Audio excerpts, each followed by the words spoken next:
पत्नी की यह बातें कभी नहीं माननी चाहिए। एक बार की बात है, एक जंगल से एक सपेरों का झुंड कहीं जा रहा था। सपेरे एक सुनसान जंगल से होकर जा रहे होते हैं। एक घनी वृक्ष की छाया देख वहां बैठकर आराम करने लगते हैं। इस वृक्ष के पास एक विशाल सांपों की बांधी थी। एक सपेरा पहचान लेता है, इसमें कोई सांप मिल सकता है। सपेरों का तो काम ही होता है सांपों को पकड़ना। वह अपने साथियों से कहता है कि हमें यह बिल खोद कर देखना चाहिए, और इस तरह सपेरों ने उस सांप के बिल को खोदना शुरू कर देता है। उस बिल से एक बहुत ही भयंकर काला नाग निकलता है। सपेरों ने उस नाग को पकड़ लेते हैं और पकड़कर अपने पिटारे में बंद कर लेते हैं। सपेरे उस सर्प को पिटारे में रखकर वहां से आगे की ओर चलने लगते हैं। चलते चलते उन सपेरों के मन में विचार आता है कि हम इस नाग का जहर निकाल देते हैं। कुछ दूर आगे चलने पर उन्होंने उस पिटारे को खोल लेते हैं जिसमें वह नाग बंद था। सपेरों ने जब पिटारे को खोलकर देखते हैं तो सभी सपेरे उस पिटारे को देख हैरान रह जाते हैं। उस पिटारे से नाग गायब हो चुका था और उस जहरीले नाग की जगह उस पिटारे में एक बहुत ही सुंदर और कीमती नौलखा हार रखा हुआ होता है। उस नौलखा हार को देखकर सपेरे बड़े प्रसन्न होते हैं। सभी सपेरे इस बात को सोचकर हैरान थे कि हमने तो एक सर्प पकड़ा था, पर यह हार कहां से आ गया है। लेकिन चलो अच्छा ही है, यह हार तो और भी ज्यादा कीमती है। चलो हम इसे लेकर राजा के पास चलते हैं। राजा इस हार के बदले में हमें मुंह मांगा धन दे देगा। तो मित्रों, यह सोचकर सभी सपेरे राजा चित्ररथ के राज्य को चल देते हैं। चलते चलते सपेरे राजा के महल में पहुंच जाते हैं। इधर राजा चित्ररथ का दरबार लगा हुआ था। दरबार में राजा और राजा के सभी मंत्री बैठे हुए थे। तभी अचानक दरबार में सपेरों का एक झुंड प्रवेश करता है। सभी सपेरे राजा को प्रणाम करते हैं। राजा जब सपेरों को दरबार में देखता है तो उन्हें बैठने के लिए कहता है और उनसे आने का कारण पूछता है। तो सपेरे कहने लगते हैं, महाराज, हम तो ठहरे सपेरे, भला हमारा आपके पास आने का क्या कारण हो सकता है, परंतु हमारे पास एक बड़ा ही कीमती हार है जो आपकी महारानी की गले की शोभा बढ़ा सकता है। सपेरे कहते हैं, महाराज, ऐसा हार आपने पहले कभी नहीं देखा होगा। तब राजा चित्ररथ बोलते हैं, दिखाओ कैसा हार है। तब सपेरों ने उस पिटारे को खोलते हैं तो जिसमें वह हार रखा हुआ था, उस विचित्र हार को देखकर राजा सहित राजा का पूरा दरबार अचरज में पड़ जाता है। वास्तव में उन्होंने ऐसा हार पहले कभी नहीं देखा था। हार को देखकर राजा सपेरों से कहने लगते हैं कि तुम यह विचित्र हार कहां से लाए हो। तब सपेरे कहने लगते हैं, महाराज, हमें यह मार्ग में मिला था। हमने सोचा कि क्यों ना इस हार को आपको भेंट कर दिया जाए। तब राजा चित्ररथ कहता है, ठीक है, हम तुम्हारी यह भेंट स्वीकार करते हैं। यह हार देखकर हमारी रानी बहुत खुश हो जाएगी। इधर राजा अपने मंत्री को आदेश देता है कि सपेरों को उचित इनाम देकर और सम्मान पूर्वक दरबार से विदा किया जाए। सपेरे खूब सारा धन लेकर दरबार से विदा हो जाते हैं और राजा वह हार की टोकरी अपने पास रख लेते हैं। पूरे दिन राजा राज दरबार में बैठकर अपना राजकाज काम करते रहते हैं। धीरे धीरे शाम होती है तो दरबार को समाप्त करके राजा हार वाली टोकरी अपने साथ लेकर महल में जाता है और महारानी से कहता है, देखो रानी, आज तो मैं तुम्हारे लिए बहुत ही सुंदर उपहार लेकर आया हूँ, जिसे तुम देखोगी तो बहुत खुश हो जाओगी। तब रानी कहती है, महाराज, ऐसा क्या लाए हो तुम मेरे लिए। तब राजा वह टोकरी रानी की ओर खिसका देता है और कहने लगता है कि नहीं मानती हो तो खुद ही देख लो। जैसे ही रानी उस पिटारे को खोलकर देखती है तो उसमें एक बहुत सुंदर तेजस्वी एक छोटा सा बालक सो रहा होता है। उस बालक के चेहरे पर अलौकिक दिव्य चमक थी। बालक इतना सुंदर था कि रानी उस बालक को देखते ही रह जाती है और कहने लगती है कि महाराज, इसमें तो बड़ा ही सुंदर बालक सोया हुआ है। तब राजा कहने लगता है, नहीं, इसमें तो नौलखा हार था, यह बालक कैसे बन सकता है। राजा को जब रानी की बात पर भरोसा नहीं हुआ तो राजा वह टोकरी लेकर स्वयं देखता है तो वास्तव में राजा का आश्चर्य का ठिकाना नहीं रहता है। बालक को देखकर राजा और भी ज्यादा प्रसन्न हो जाता है। राजा और रानी हर समय संतान के बारे में सोचकर दुखी रहा करते थे। अब तो राजा और रानी दोनों विचार करने लगते हैं कि यह पुत्र हमें भगवान ने दिया है और आज से हम दोनों इसे अपना पुत्र मानकर ही इसका लालन पालन करेंगे। और यह बात किसी को पता भी नहीं थी कि राजा ने जो हार खरीदा है वह बालक बन गया है। लेकिन राजा की कुछ दासियां वहां उनका वार्तालाप सुन रही थी। इधर रानी पूछती है कि महाराज, बालक तुम्हें किसने दिया है? तो राजा बताता है कि राज दरबार में सपेरों का एक झुंड आया था। उन्होंने हमें एक पिटारे में रखकर नौलखा का हार भेंट किया था, परंतु ईश्वर की कृपा से दरबार से महलों में आते आते यह हार सुंदर पुत्र के रूप में बदल गया है। अब आज से यह बालक हमारा पुत्र है और आगे चलकर यही हमारी राजगद्दी का मालिक बनेगा। उसी दिन से राजा और रानी उस बालक को अपने पुत्र की तरह पालने लगते हैं। एक दिन राजा अपने दरबार में यह घोषणा करता है कि हमारी रानी के गर्भ से एक सुंदर पुत्र ने जन्म लिया है। यह सब सुनकर प्रजा बहुत खुश होती है और पूरे नगर में उत्सव मनाया जाता है।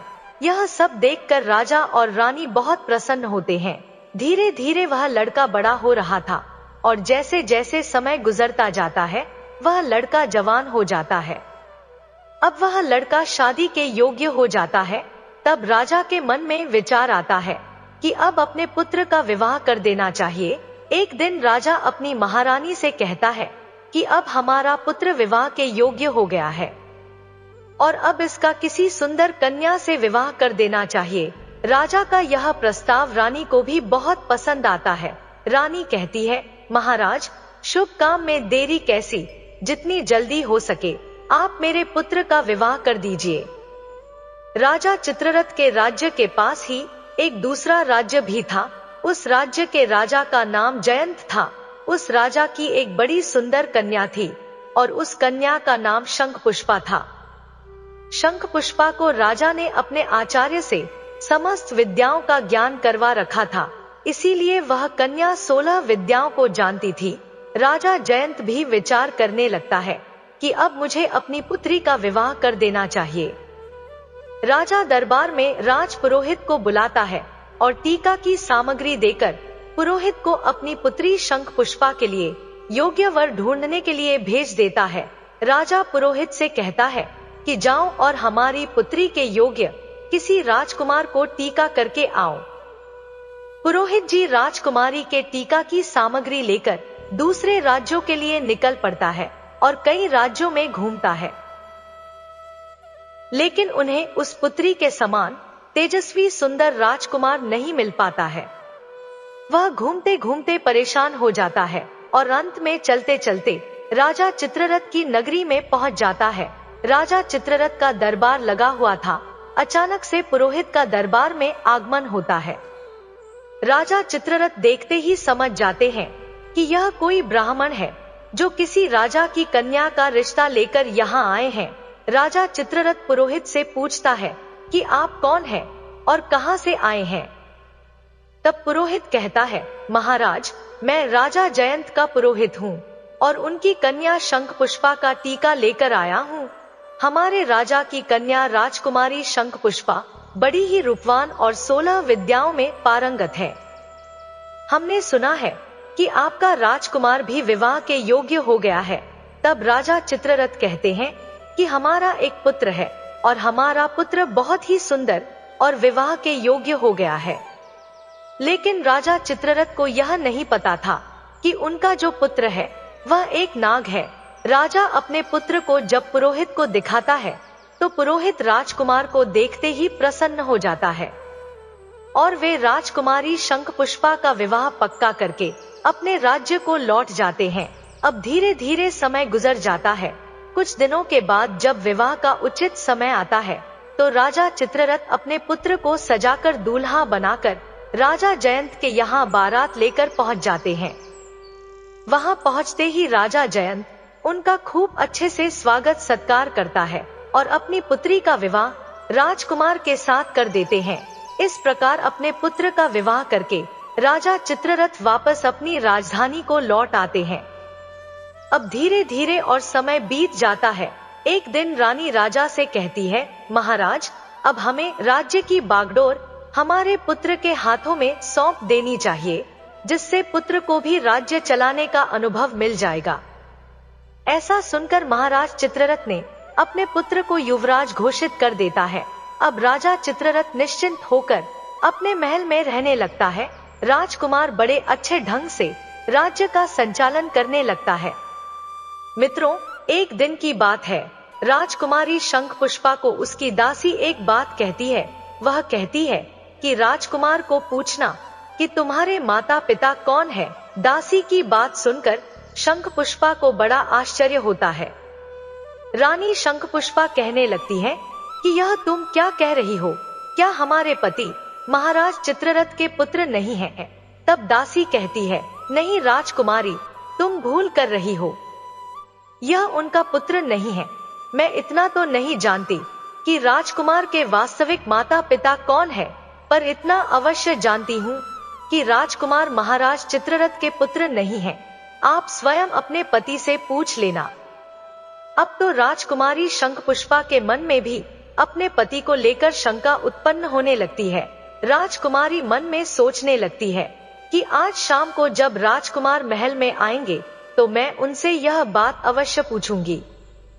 राजकुमार जब शाम को महल में आता है तो राजकुमार की पत्नी शंखपुष्पा राजकुमार से कहती है, महाराज, मैं आपसे एक प्रश्न पूछना चाहती हूँ।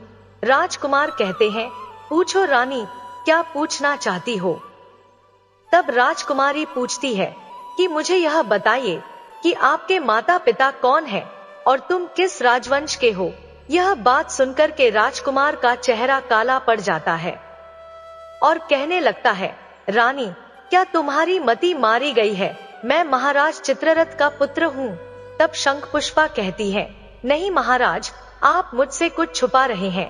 कृपया सच सच बताइए, आपको माँ गंगा की कसम है, तुम मुझे यह भेद जरूर बताओगे।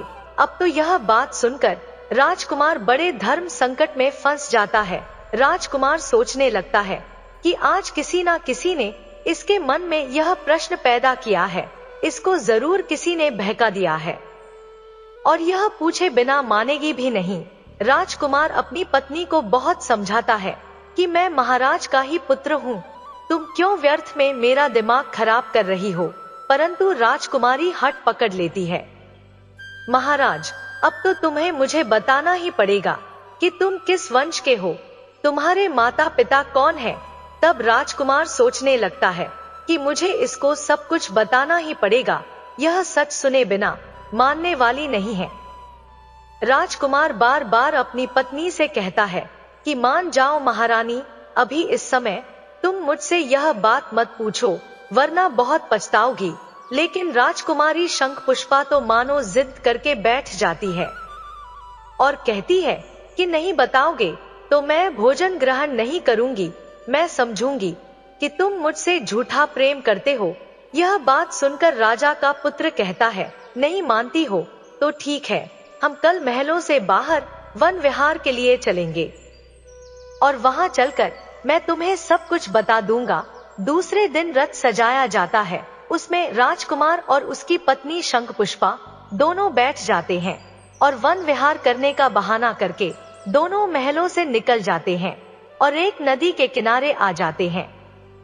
नदी को देखकर राजकुमारी शंखपुष्पा कहने लगती है कि महाराज, आप मुझे इस नदी के पास लेकर क्यों आए हो? क्या इस नदी से तुम्हारा कोई संबंध है? तब राजकुमार कहता है कि मैं फिर तुमसे कहता हूँ कि मान जाओ और मुझसे मेरे वंश के बारे में मत पूछो, वरना तुम्हें बहुत पछताना पड़ेगा। मगर मित्रों, किसी ने सच कहा है, राजहट, बालहट और त्रियाहट यह बड़े बुरे हट होते हैं। राजकुमार के समझाने पर भी राजकुमारी शंखपुष्पा नहीं मानती है और कहने लगती है, नहीं महाराज, मुझे आप जरूर बताओ कि तुम्हारे माता पिता कौन है और तुम किस वंश के हो। राजकुमारी शंखपुष्पा जब नहीं मानती है तो राजकुमार उस नदी में नीचे उतर जाता है और जल के बीच पहुंच जाता है और कहता है, रानी, अभी भी समय है, तुम मुझसे यह बात मत पूछो, अभी कुछ नहीं बिगड़ा है। लेकिन राजकुमारी कहती है, चाहे कुछ भी हो जाए, लेकिन मैं यह बात जानकर ही रहूंगी। इस प्रकार राजकुमार नदी के और गहरे जल स्तर में पहुंच जाता है, जब छाती तक जल में पहुंच जाता है। अभी तो राजकुमार फिर रानी को समझाकर बोलता है, रानी मान जाओ, आपका पूछना मुझे आपसे हमेशा के लिए दूर कर सकता है। तब राजकुमारी शंखपुष्पा बोलती है, चाहे कुछ हो जाए, आपको इस भेद को मेरे सामने रखना ही होगा। अब राजकुमार और आगे बढ़ता है और जब अपने मुख के बराबर पानी आ जाता है, तब राजकुमार कहने लगता है, रानी, अभी आपके पास समय है, यह जानने की कोशिश मत करो कि मैं कौन हूँ। परंतु रानी नहीं मानती है। मित्रों, फिर राजकुमार अपना असली नाग का रूप धारण कर लेता है और नदी के जल के ऊपर अपना फन दिखाने लगता है, और अपना फन दिखाने के बाद वह नदी के अंदर समा जाता है और फिर बाहर निकल कर नहीं आता है। राजकुमारी शंखपुष्पा राजकुमार को खोजने की बहुत कोशिश करती है, परंतु राजकुमार का कहीं पता नहीं चलता है। जब काफी देर हो जाती है और राजकुमार नहीं लौटता है, तो राजकुमारी शंखपुष्पा घबरा जाती है, क्योंकि अब उसका पति नाग बनकर कहीं चला गया है। शंखपुष्पा ने वहां राजकुमार खोजने का बहुत प्रयत्न करती है, लेकिन वह नहीं मिलता है। थक हार कर अपने रथ के पास आ जाती है और सारथी से कहती है कि रथ को महलों की ओर ले चलो। महल पहुंचकर वह महाराज को सूचित करती है कि उनका पुत्र नदी में डूब गया है। यह सब सुनकर राजा को बड़ा दुख होता है। राजा अपने सैनिकों को आदेश देते हैं कि जाओ, नदी के जल को खंगाल डालो और राजकुमार की लाश को तलाश करो। राजा के सैनिक रानी शंखपुष्पा, महाराज और महारानी के साथ उस नदी तट पहुंचते हैं। नदी में जगह जगह जाल डलवाए जाते हैं, लेकिन कोई सफलता नहीं मिलती है। नदी में कई गोताखोरों ने राजकुमार की लाश को तलाश करते हैं, मगर कुछ हाथ नहीं लगता है। अब तो उदास होकर राजा और रानी और राजकुमारी शंखपुष्पा वापस अपने महल को लौट आते हैं। राजा चित्ररथ वृद्ध हो चुके थे, ऊपर से पुत्र का दुख उनके ऊपर आ जाता है। राजा के मन में तो यही था कि नदी में डूबकर उनका पुत्र मर गया है। महारानी शंखपुष्पा भी बड़ी दुखी रहने लगती है और मन में अपने आप को कोसने लगती है कि मैंने राजकुमार के साथ बहुत बुरा किया है। मेरे कर्मों के कारण आज मेरा पति मुझसे दूर चला गया है। यदि मैं उनसे उनके वंश के बारे में पूछने की जिद ना करती, तो शायद मेरा पति मुझसे दूर नहीं जाता। लेकिन मित्रों, जैसा कि राजपुरोहित ने बताया था कि राजकुमारी शंखपुष्पा बड़ी विद्वान थी, 16 विद्याओं को जानती थी। काफी सोच विचार के बाद उसको एक तरकीब सूझती है। राजकुमारी अपने संपूर्ण नगर में यह घोषणा करवा देती है कि कोई भी व्यक्ति उसे कोई नई बात सुनाएगा तो उसके बदले में उनको उचित इनाम दिया जाएगा। चाहे कोई आपबीती हो या फिर प्राचीन घटना से संबंधित कोई भी कहानी हो या कथा हो, कुछ भी जो कोई सुनाएगा उसको उचित इनाम दिया जाएगा। रानी शंखपुष्पा रोज कथा सुनती है। रानी शंखपुष्पा के पास कथा सुनाने वालों की भीड़ लगी रहती है। कोई रामायण की कथा सुना रहा है, कोई किसी राजा का इतिहास सुनाता है। अब तो राजकुमारी शंखपुष्पा का यही काम था कि वह सुबह से लेकर शाम तक नई नई कहानियां सुनती रहती है। मित्रों, इस प्रकार कुछ समय और निकल जाता है। एक दिन उसी राज्य का एक बूढ़ा आदमी पास के एक जंगल से गुजर रहा था।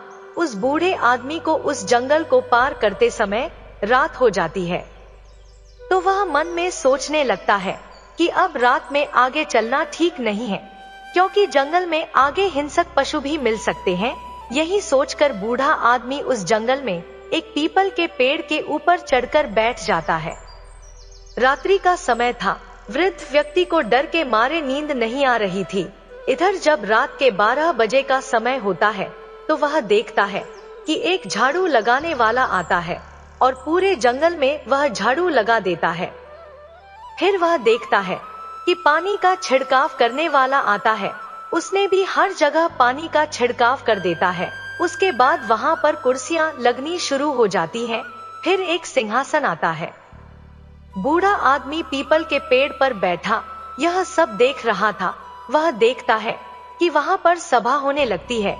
वह बूढ़ा व्यक्ति बहुत घबरा जाता है और मन में सोचने लगता है कि यह सब क्या हो रहा है और यह लोग कौन है और क्या आज यह मुझे जिंदा छोड़ेंगे या नहीं।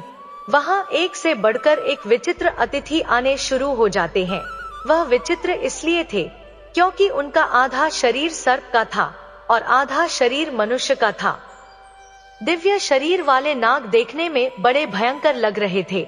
उनका दरबार वहां सज रहा था और जब सभी लोग वहां आ जाते हैं तो वहां 2 सिंहासन और भी थे और उन दोनों सिंहासन पर कुछ देर बाद नागों के राजा और उनके पुत्र युवराज दोनों वहां आकर बैठ जाते हैं। संपूर्ण दरबार उनका स्वागत करता है। उनके बीच जो चर्चा होनी थी वह चर्चाएं हो रही थी, लेकिन उस नागराज का पुत्र चुपचाप नीचे गर्दन किए हुए बैठा था। उस दरबार में राजकुमार के विवाह के संबंध में चर्चाएं चल रही थी। अब राजकुमार के विवाह का नाम आता है तो उसने गर्दन और झुका लेता है और वह बड़ा उदास हो जाता है। कुछ समय तक उनकी चर्चाएं चलती रहती हैं और इधर वह वृद्ध आदमी उस पीपल के पेड़ पर बैठा उनकी बातें सुन रहा था और मन ही मन सोच रहा था कि यहाँ किस बात की चर्चा हो रही है और यह कौन लोग हैं। लगता है आज मैं इनसे जीवित नहीं बच पाऊंगा। वह डर के कारण उस वृक्ष की एक डाली पर चिपककर लेटा रहता है। इधर 3-4 घंटे के बाद दरबार वहां से भंग हो जाता है। सभी अतिथि वहां से जा चुके थे, परंतु वह नागराज और उसका पुत्र वहां से चलकर उस पीपल के वृक्ष की तरफ आ जाते हैं। तब उस पीपल के पेड़ पर बैठा हुआ वह बूढ़ा आदमी सोचने लगता है कि यह मेरी तरफ ही आ रहे हैं और लगता है अब यह मुझे जिंदा नहीं छोड़ेंगे, क्योंकि इन्हें पता चल गया है कि मैं इस वृक्ष पर बैठा हूँ। यह सोचकर वह बूढ़ा व्यक्ति घबरा जाता है, परंतु नागपुत्र राजकुमार उस पीपल की जड़ों में बैठकर रोने लगता है और अपनी रानी शंखपुष्पा को याद करता है। यह सभी बातें वह बूढ़ा आदमी सुन रहा था और मन में सोचता है कि बड़ा ही चमत्कार हो गया है, यह मैं क्या देख रहा हूँ। और कुछ देर रोने के बाद हाय शंखपुष्पा, हाय शंखपुष्पा ऐसा कहता हुआ वह नाग वहां से चला जाता है। धीरे धीरे सवेरे होने लगता है। जब सुबह हुआ तो वह बूढ़ा आदमी उस वृक्ष के नीचे उतरता है और नीचे उतरने के बाद वापस अपने नगर को लौट आता है और मन में सोचने लगता है कि वैसे भी मैं बहुत गरीब आदमी हूँ और रानी शंखपुष्पा भी नई नई कहानी सुनती रहती है, तो क्यों ना चलकर इस बात को महारानी शंखपुष्पा को सुनाया जाए। इसके बदले में महारानी मुझे बहुत सारा धन देगी और मैं पैसे वाला हो जाऊंगा। ऐसा विचार करके वह बूढ़ा आदमी उसी जगह पहुंच जाता है जहां रानी शंखपुष्पा का मंडप लगा हुआ था। जहां रानी शंखपुष्पा रोज कथाएं सुना करती थी, वहां एक से बढ़कर एक बड़े विद्वान रानी को कहानी सुना रहे थे। कुछ घंटे इंतजार करने के बाद उस बूढ़े आदमी का कहानी सुनाने का नंबर आता है। वह महारानी शंखपुष्पा से कहने लगता है, महारानी आज मैंने बड़ा विचित्र दृश्य देखा है। आज मैं आपको एक आंखों देखी घटना सुनाता हूँ। आज रात में जब मैं जंगल से गुजर रहा था तो रात होने की वजह से मैं उस जंगल में फंस जाता हूँ। रात होने की वजह से मैं वहीं रुकना उचित समझता हूँ और मैं उसी जंगल में एक पेड़ पर चढ़कर बैठ जाता हूँ। मैं सुबह होने का इंतजार करने लगता हूँ। तब मैं वहां देखता हूँ कि वहां एक नागराज का दरबार लगता है। उन सब का आधा शरीर मनुष्य का था और आधा शरीर नाग का। ऐसे विचित्र प्राणी उस दरबार में आए थे।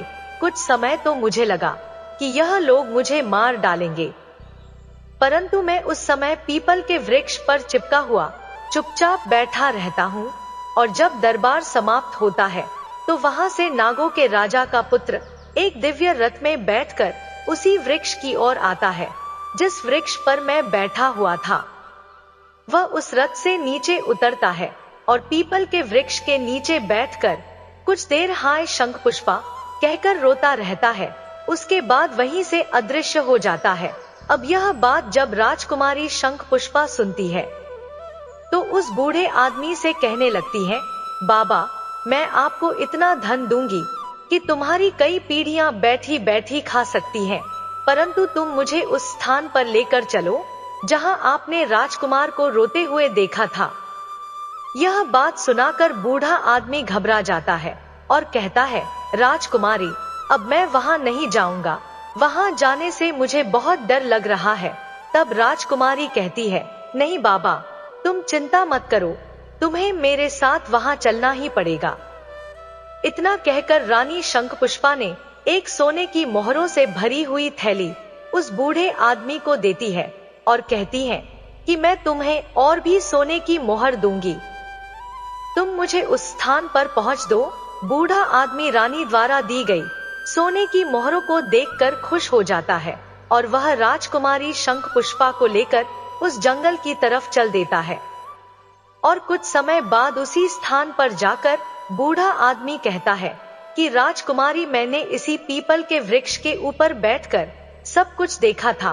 तब राजकुमारी कहती है, तो बाबा, मैं भी आज उन्हें अपनी आंखों से देखना चाहती हूँ। इस प्रकार वह बूढ़ा आदमी और रानी शंखपुष्पा उस वृक्ष के ऊपर जाकर बैठ जाते हैं और वह इंतजार करते हैं। उस दरबार का इंतजार करते करते पूरी रात निकल जाती है, लेकिन वहां पर कोई नहीं आता है। उस रात ना तो कोई दरबार सजता है और ना कोई नाग आता है। अब रानी शंखपुष्पा उस वृद्ध व्यक्ति पर क्रोधित हो जाती है और कहती है, बाबा, तुमने झूठ बोला है और इसके लिए मैं तुम्हें कड़ी से कड़ी सजा दे सकती हूँ। तब वह बूढ़ा आदमी कहता है, नहीं महारानी, मैंने कोई झूठ नहीं बोला है, मैंने जो अपनी आंखों से देखा था वही आपको बताया है। तब रानी बोलती है, तो फिर आज क्या हुआ? तब बूढ़े व्यक्ति ने कहा, यह मैं भी नहीं जानता कि वह लोग आज क्यों नहीं आए। फिर रानी शंखपुष्पा निराश होकर अपने महल को लौट आती है। इधर वह बूढ़ा आदमी मन ही मन परेशान रहने लगता है कि मैं रानी के सामने झूठा पाया गया हूँ। वह बूढ़ा आदमी सोचने लगता है कि उस दिन कौन सी तिथि थी जिस दिन उस जंगल में दरबार लगा था। उसने यह बात ज्योतिषियों से पूछता है। तब ज्योतिषियों ने बताया कि उस दिन पूर्णिमा थी, चंद्रमा पूर्ण तरह से उदय हुआ था और ऐसे अवसर पर देवताओं की सेवाएं कुछ क्षेत्रों में हुआ करती है। हो सकता है तुमने उस सेवा को देख लिया हो।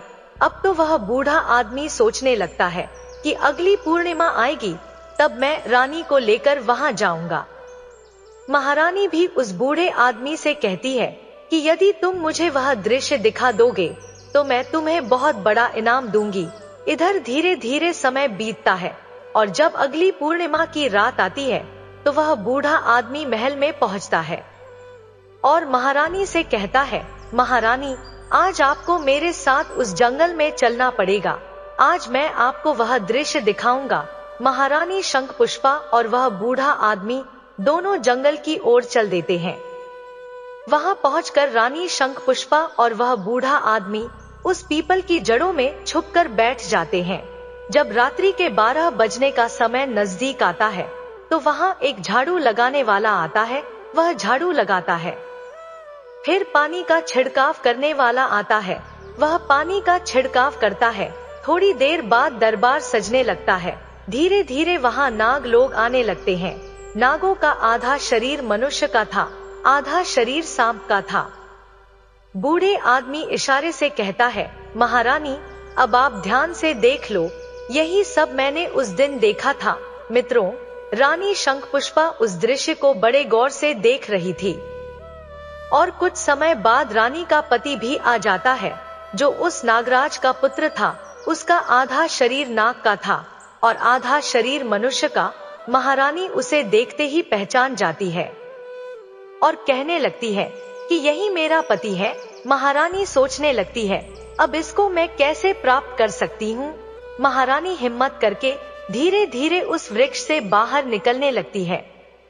उधर वह बूढ़ा आदमी डर जाता है और बूढ़ा आदमी राजकुमारी से कहता है, राजकुमारी आप थोड़ी देर प्रतीक्षा कीजिए। 3-4 घंटे तक वह सभा चलती रहती है। जब सभा समाप्त हो जाती है तो सभी नाग वहां से चले जाते हैं। राजकुमार भी उस पीपल के पेड़ के पास आकर बैठकर रोने लगता है। उसे देखकर रानी शंखपुष्पा डर जाती है, क्योंकि उसका आधा शरीर सांप का था और आधा मनुष्य का था।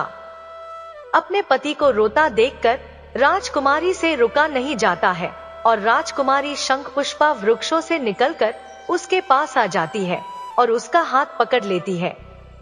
अचानक से महारानी शंखपुष्पा के सामने खड़ा देखा तो राजकुमार एकदम से घबरा जाता है और कहने लगता है, रानी तुम? तब रानी कहने लगती है कि मैंने तुम्हें खोजने के लिए क्या क्या नहीं किया है, परंतु अब मैं तुम्हें कहीं भी नहीं जाने दूंगी। यह सुनकर राजकुमार कहने लगता है, नहीं रानी, अब बहुत समय हो चुका है, अब तुम मुझे प्राप्त नहीं कर सकती हो। यहाँ जो सभा होती है वह मेरे विवाह को लेकर ही होती है। मेरे पिता इस सभा में मेरे विवाह का प्रस्ताव रख चुके हैं और जब तीसरी सभा होगी तब तो मेरा विवाह तय हो जाएगा। और जब मेरा विवाह तय हो जाएगा तो बताओ मैं तुम्हारे साथ कैसे रह सकता हूँ? मुझे तो अपनी इस पत्नी के साथ रहना पड़ेगा। तुमने तो मुझे त्याग दिया है। मैंने उस दिन तुम्हें बार बार समझाया था कि मुझसे मेरा वंश मत पूछो। तब राजकुमार की बात सुनकर रानी शंखपुष्पा रोने लगती है और बार बार अपने पति से क्षमा मांगती है। तब राजकुमार कहता है, राजकुमारी रोने का समय नहीं है, मैं तुम्हें एक उपाय बताता हूँ। यदि तुमने वह उपाय कर लिया तो शायद अपना मिलन हो सकता है। तब रानी शंखपुष्पा बोलती है कि तुम मुझे जो उपाय बताओगे मैं वही उपाय करूंगी, लेकिन तुम्हें मेरे साथ रहना होगा। तब राजकुमार बोलता है, रानी अब मेरे जाने का समय हो गया है, मुझे मेरे पिता के दरबार में पहुंचना है, परंतु अगली पूर्णिमा के दिन तुम्हें इसी प्रकार यहाँ आकर बैठना पड़ेगा और जब यहाँ सभा लगने लगे तो ध्यान रखना, तुम चुपचाप महाराज के सिंहासन के नीचे आकर छुप जाना और जब मेरे विवाह की बात चले तो तुम उस सिंहासन से नीचे से निकलकर महाराज के सामने जाकर खड़ी होकर तुम मुझे महाराज से मांग लेना। अगर महाराज बात मान लेते हैं तो मैं तुम्हें प्राप्त हो जाऊंगा। इतना कहकर वह नाग वहां से अदृश्य हो जाता है। इधर महारानी शंखपुष्पा और वह बूढ़ा आदमी अपने नगर को लौट आते हैं। इधर रानी राजकुमार को प्राप्त कर पाऊंगी या नहीं, इस बात को लेकर दुखी रहने लगती है। इधर राजा चित्ररथ भी अपने पुत्र शोक में दिन रात दुखी रहते हैं। धीरे धीरे समय निकल जाता है। इधर महारानी सोच रही थी कि अब चाहे कुछ भी हो जाए, अगली पूर्णिमा के दिन मैं अपने पति को पाकर ही रहूंगी। यह सोचकर अब रानी कथाओं को सुनना भी बंद कर देती है। धीरे धीरे समय बीतता जाता है। जब तीसरी पूर्णिमा नजदीक आती है तो रानी मन में विचार कर रही थी कि आज चाहे कुछ भी हो जाए, मैं अपने पति को लेकर ही लौटूंगी।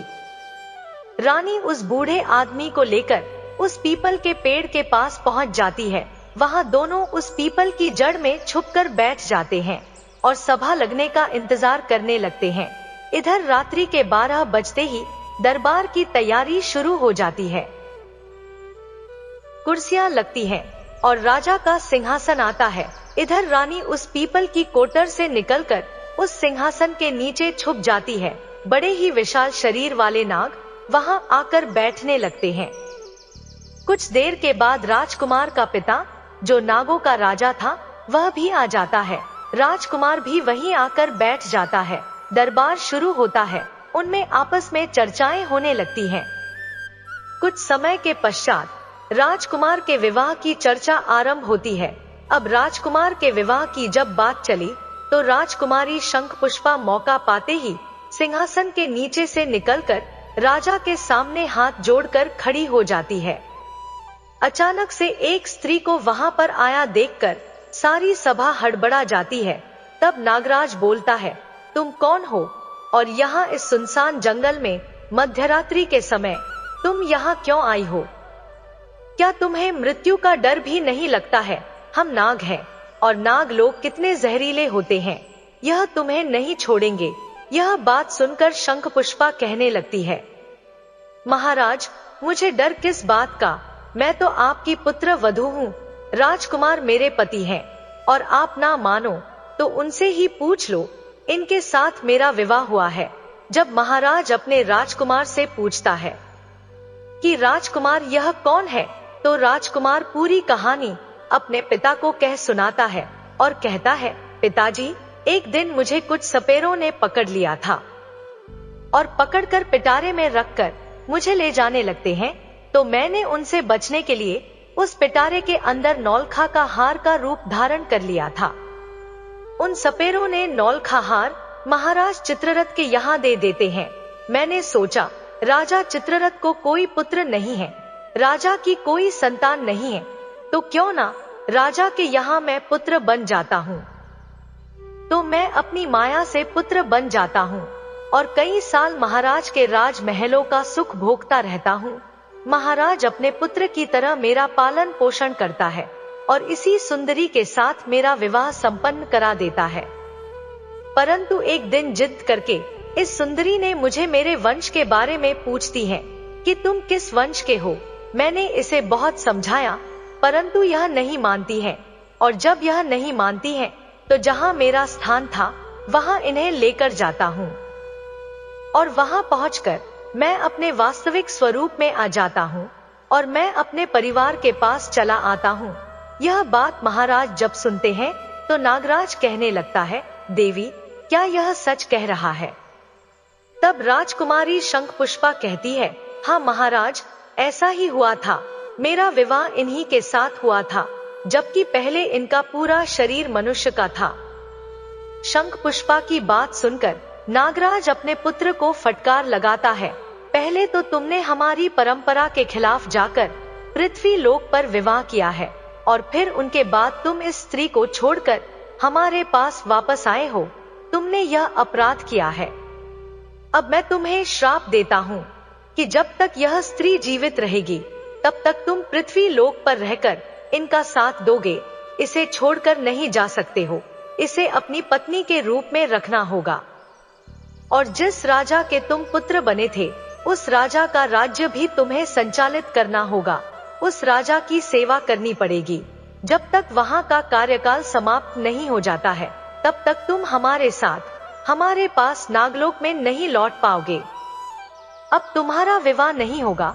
नागराज ने यह श्राप देकर शंखपुष्पा को उसका पति प्रदान कर देता है। राजकुमार अब अपने पहले वाले स्वरूप में आ जाता है।